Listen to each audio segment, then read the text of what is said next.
The aerial inferno over Kursk, when the sky became a furnace of steel and flame.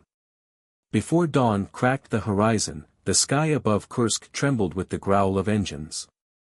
It was July 1943, and the largest aerial battle in history was about to erupt.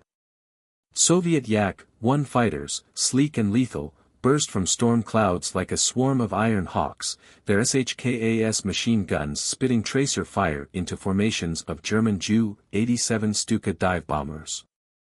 The Stukas, caught mid-descent to support the German armored spearhead below, scattered in panic.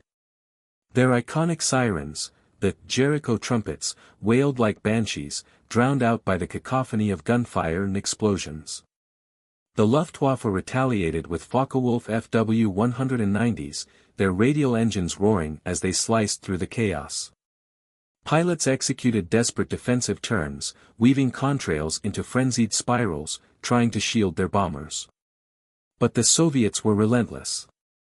From below, the ground shook as Soviet Il-2 Sturmovix, the Black Beasts, screamed down at near-vertical angles, unleashing RS-82 rockets and FAB-100 bombs onto German Panzer IVs and Tiger tanks.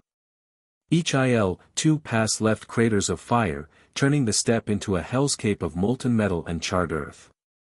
The battle became a maelstrom of individual duels. A Soviet pilot in a Yak-1 chased a FW-190 through a corkscrew dive, his cockpit vibrating as bullets chewed the German's tail.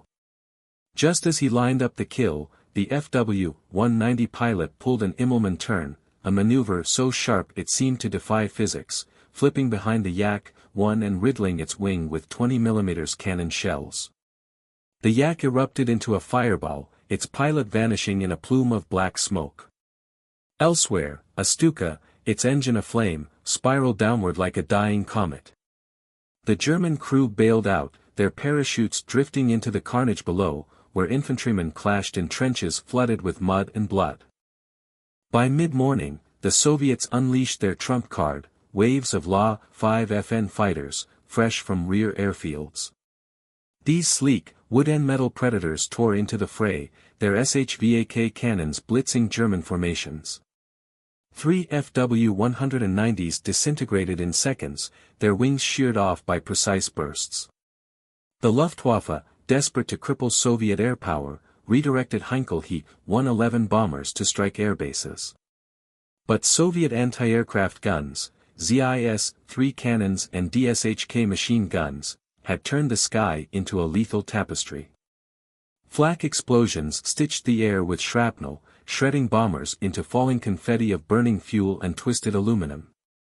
Amid the bedlam, Lieutenant Ivan Petrov's Il-2 became a symbol of Soviet defiance. His left wing, shattered by flak, trailed flames as he wrestled the controls. Instead of bailing out, Petrov radioed his squadron, for the motherland, and plunged his Black Beast into a column of German tanks. The impact vaporized 3 panzers, the explosion rippling across the battlefield like a seismic wave. By noon, the sky began to clear. The sun, pale behind a veil of smoke, cast long shadows over an apocalyptic tableau. Hundreds of wrecks, Yaks, Focke-Wulfs, Stukas, smoldered on the ground, their fuselages twisted into grotesque sculptures. Soviet fighters patrolled triumphantly, their engines humming a grim requiem, while surviving Luftwaffe planes limped westward, trailing oily smoke. Below, the steppe was a charred graveyard, tanks reduced to scrap, artillery pieces upended, and the dead, Soviet and German alike, frozen in final poses of agony or defiance.